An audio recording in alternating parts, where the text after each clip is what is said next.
Hi there guys, welcome back to KSFgames, and this video is outlining the specifications for the GTO SR 95 that I used in the 2.3 million credits tutorial.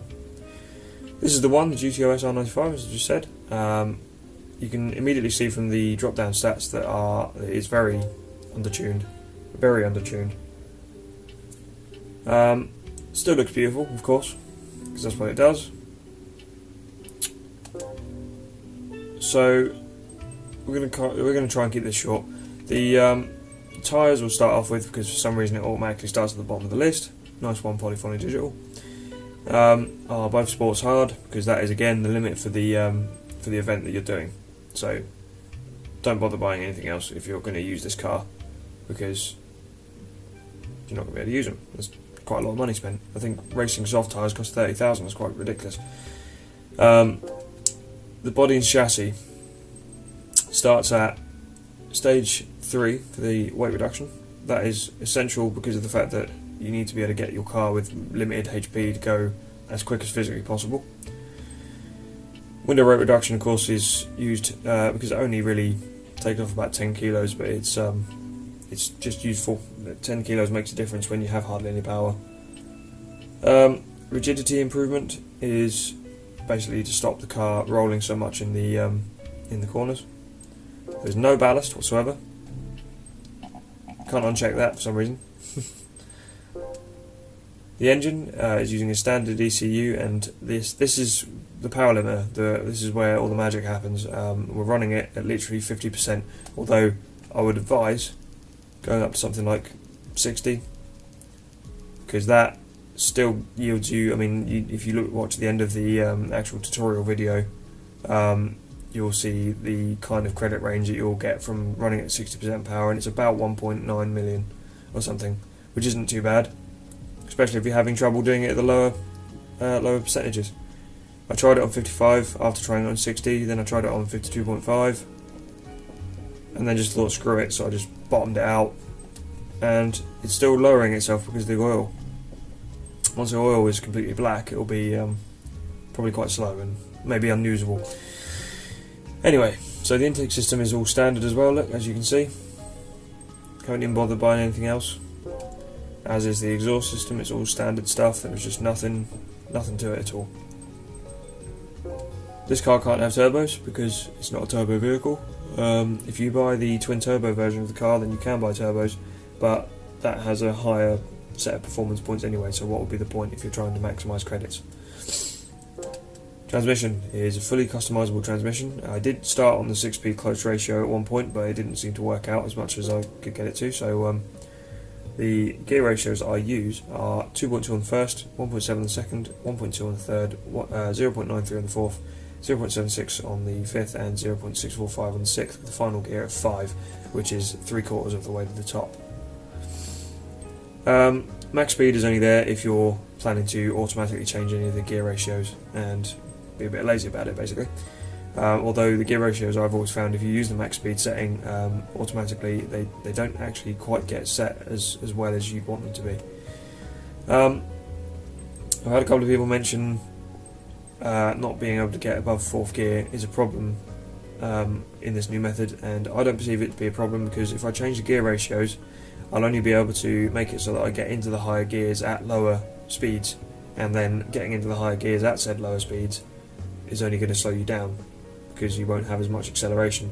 And the straights, I think the longest straight in the level in the track of Suzuka Circuit East course is half a mile, which is barely enough to bother really. So if you're going to do it my way, do it my way. If you're not, find your own, and hopefully it works well for you. The drivetrain. Twin plate clutch, semi-racing flywheel, standard differential, standard centre differential, and a carbon propeller shaft. None of these things actually affect your performance points, so always go for the best one you can get. Except when it comes to differentials, I don't really bother with those, especially in events like this on a car that isn't really going to respond to them as well as you want them to. The suspension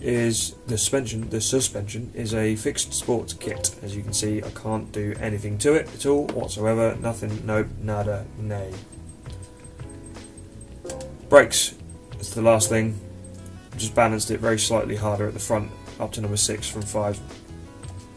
basically what that does is just give you that little bit of advantage of being able to hold on the gas longer and then harder brake into a corner, so long as you're going straight. If you use this in a turn, you're likely to oversteer because the brakes are going to force you to throw the back end out, but not by much. If you set that to 10, then yeah, you're going to have problems if this is still 5 or whatever, but it's up to you. It's all down to personal preference at the end of the day, and I can't really vouch for anything else. So that's it for the car, really, and you can see the general specs on the side.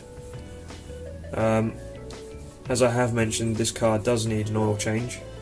If I go to the GT Auto shop to do the maintenance and so on and so forth, it does need an oil change at this point, and this is exactly the same as the car was used as actually in the video, so I haven't actually raced this car at all since I've made the video, and you can see that the oil isn't black yet on the right, but it's saying that there would be an improvement if I changed it, which means that I've probably got about another maybe 5 or 6 pp to go before it's finished.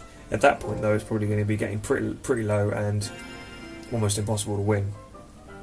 So you just got to gauge that carefully, and it only costs a couple of $100 to change your oil, so it's not like it's going to make a dent in your in your wallet.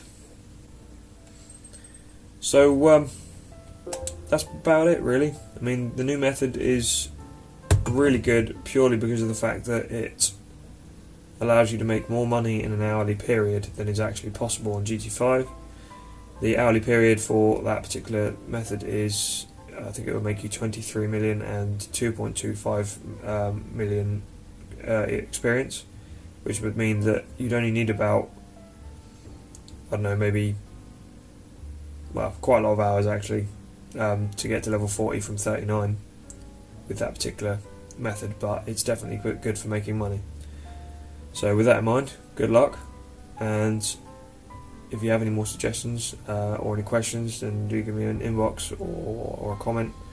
Please subscribe if you want to see some more videos. I've definitely got bigger plans for some GT5 videos soon, but the most of all, have fun.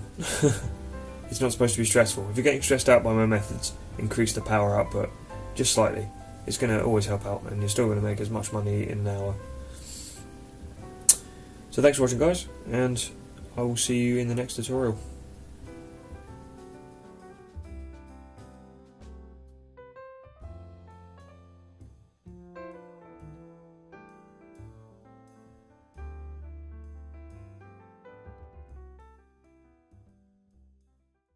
Thanks for taking the time to watch my video, guys. Really appreciate it, and I hope you enjoyed it. If you did, please comment, like and subscribe for more frequently regular content. By doing this, you'll also be supporting my channel, and please click the links on screen now to check out and subscribe to my other channels. Thanks a lot.